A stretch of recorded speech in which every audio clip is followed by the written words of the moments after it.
Želel bi opozoriti, ne da bi to naredil v neki populistični obliki, da so zadnji umori na eni od finskih šol seveda opozorili, ki so se ponovili, kot veste, izpred leta dni, da tudi v Sloveniji ne bi smeli zamahniti z roko in predpostavljati, da se tako brutalni dogodki pri nas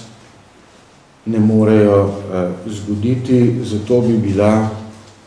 previdnost in razmislek o tem, da je to možno povsod na svetu, potrebno opraviti tudi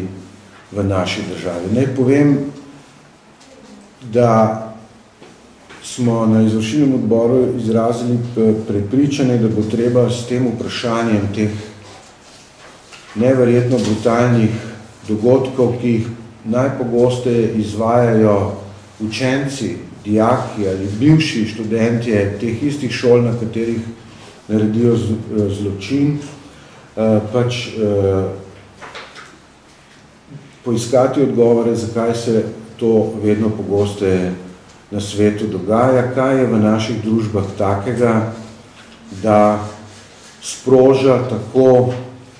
nerazumne reakcije teh mladih ljudi, ki se za to odločijo. Ko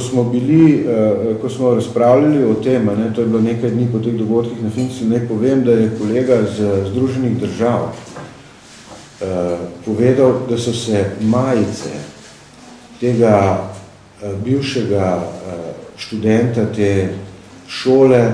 v Ameriki z podobo tega, ki je ubijal, pojavile 3/4 ure potem, ko je bil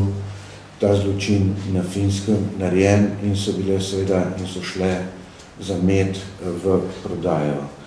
Kar je seveda nek simptom, na katerega bi morali biti pozorni.